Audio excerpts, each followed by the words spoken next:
What's up, gamers? Russly here, and welcome back to another Top 3 Tuesday. Top 3 Tuesday, what will it be? Sit back, relax, and listen to me. It's Countdown Show. 1, 2, 3. It's Top 3 Tuesday, best day of the week. Well, last week we tackled Nintendo, so it was only right to head over to Sega Genesis. And while keeping with the spooky theme, we're gonna count down the top 3 scariest Sega games. And we all know Sega does what Nintendo don't, so they definitely got some blood and gore on this system. And well, if you guys seen my Pass or Play episode on my channel, then it comes no surprise that my number 3 game is Decap Attack. Decap Attack was released in 1991 for the Sega Genesis, but originally it was released in 1990 for the Japanese Mega Drive and called... yeah, I'm not even gonna attempt that. You take control of Chuck D. Head, a headless mummy created by mad scientist Dr. Frank N. Stein, and his assistant Igor. You need to defeat the evil Max Decap. With his return to the surface world, he has split the skeleton-shaped cluster of islands the land is on into pieces. It is now up to you to set things right and get the island back together.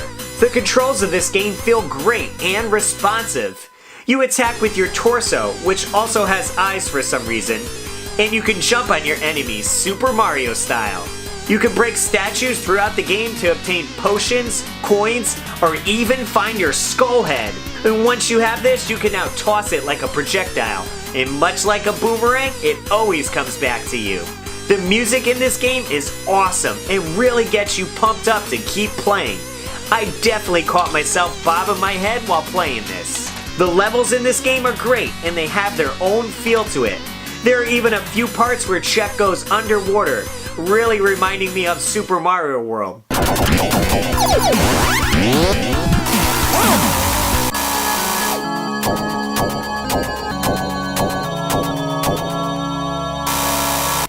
This one is a blast to play and overall a great time. I highly recommend you checking it out.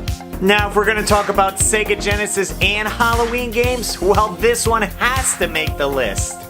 While I'm sure it made number 1 at most people's list, number 2 is Splatterhouse 2.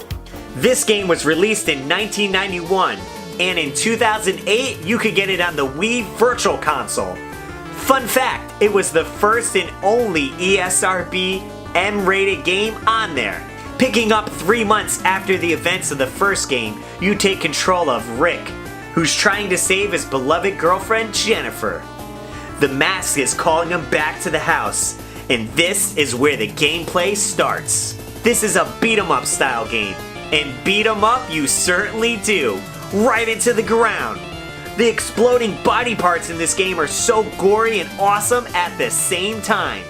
You are also able to pick up different weapons in this game, like a 2x4, where you can splat your enemies into the background, right on the wall. Whoa, gnarly! You also get a shotgun later stages to really pulverize some creatures. It takes a little bit to get used to the controls in the game. I did fall into a few pits by not timing my jumps correctly and dying easily on some early enemies, trying to rush through them and taking damage. You have to learn where and when to hit them, much like the boss battles. The atmosphere in this game really makes you feel like you're in a horror movie. The way they have the lightning flashing in some stages and creepy ghost face appearing on screen. They did a fantastic job with it. Well, this game is definitely tough but not impossible. My friend Wes actually streamed this earlier this year and beat it on the live stream. So, with practice, maybe you could beat this one before Halloween. Now, if you're into horror and beat 'em up games, well, this one's right up your alley. So, grab your 2x4 and get into the action!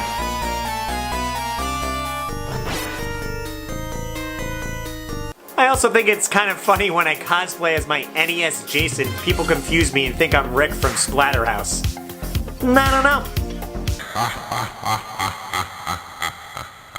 When you think of Halloween in October, there's plenty of scary monsters that come to mind. Frankenstein, the Wolfman, the Mummy, but king of them all is Dracula. And that's why my favorite scary game on Sega is Castlevania Bloodlines. This is unlike the other Castlevania games, in which you do not play as a Belmont. Instead, you get to choose to play as John Morris, who yields a whip, and Eric Lacard, whose weapon of choice is a trident. The layout of the levels are fantastic, and the blood and gore is all there. Whenever you're cracking an enemy with your whip or trident, they're exploding on impact. There are so many fine details in this game, with the blood dripping from the ceiling, or the flies that surround the undead enemies of the game. As soon as you make it to level 2, the Genesis shows off some of that blast processing they must have been talking about. This level is just trippy and cool to look at, and it's like that with each level you progress with. The game just continues to raise the bar and amaze me.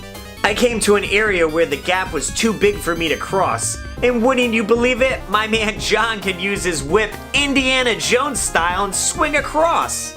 This was fantastic, and that animation is just awesome. He's not the only one with tricks up his sleeve. Eric has a fun move when you hold down on the D-pad, he charges up, and you can hit the jump button to fly in the air in a spiral. This works as an attack or just to get to higher places faster. I can't believe I missed out on this gem back in the day when it came out. I could just imagine sleeping over a friend's house, ordering a pizza and playing this game during the month, or heck, even after trick-or-treating.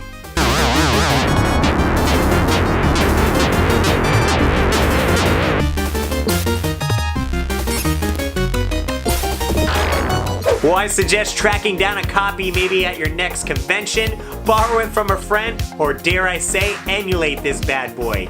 Cause this is one game you could really sink your teeth into. Well guys, that's been my list of the top 3 scariest Sega games. Let me know in the comments down below what you think should have made the list. And if you guys have any suggestions for future episodes, leave them in the comments down below. If you guys want to check out more stuff that I do, feel free to head over to my channel and follow me on social medias. And as always, gamers, I'm Russ Lyman, and keep your world fun bit by bit. And I'll see you next video.